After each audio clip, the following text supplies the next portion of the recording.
Poor Chris doesn't want any spoilers. I came saying no spoilers, and now I'm getting the 50th Doctor's theme. There's mandrills and mandrills. I'm sorry. I know. Which one's Stephen? Which one's Chris? I always just mix them up. We've never done this. When were we last We'll never be together? allowed to do it, yeah. When were we I last don't together? know. I don't know if we A ever rap have party been. or something. So now it's 2009? Wow. Oh my God. There's so much mood and atmosphere in Doctor Who, and it has to be established so fast. At the same time, it's got to be fun and vigorous. There is no other show with a tone like that. So I don't know how you do that without music. Yeah, imagine the modern show without music. It would just be... Well, we've seen it. It's death. Yes, that's true. In the early cuts that you watch, you're like, we're going to need score on this. Oh, Murray! Get Murray on the phone now. Could he hum in the corner?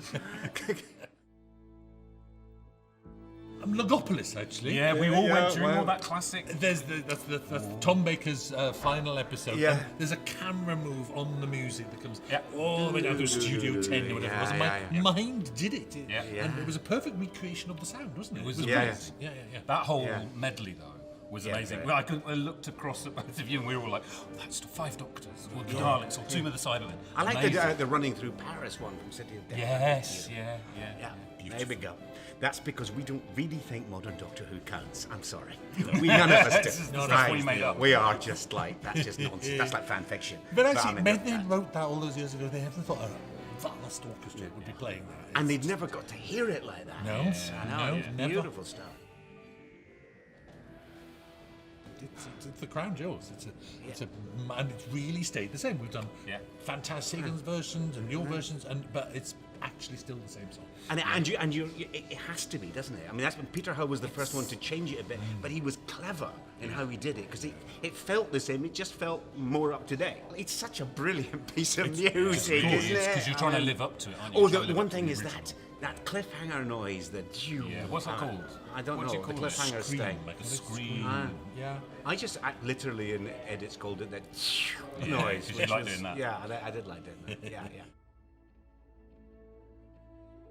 It was the first thing that Sagan sent through to me. Just when we'd had our first conversation, he sent through a demo, and it was exactly the 13th Doctor's theme as you hear it now. And I was watching some rushes for the Ghost Monument, a big shot on the TARDIS, the big aerial shot, and I was listening to his demo over that the first time, and I thought, that's the show I'm writing.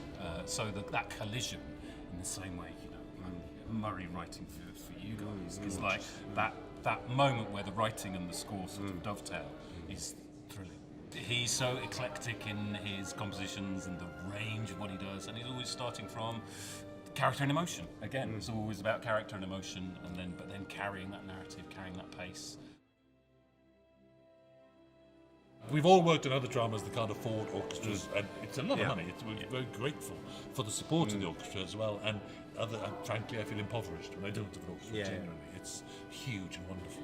Yeah, I think also hearing it live with an audience and with an audience of fans, the electricity that is kind of building with the recognition and the emotion that the stories and the music colliding, it's like all the memories just are getting dredged up. I always want the music to be that loud. And we're not allowed to. It has to be Yes. in the hall. Yeah. It's so loud and thunderous. You think, And it's great now to get rid of all that dialogue getting in the way. That was always the bit that ruined it for me. Stop interrupting.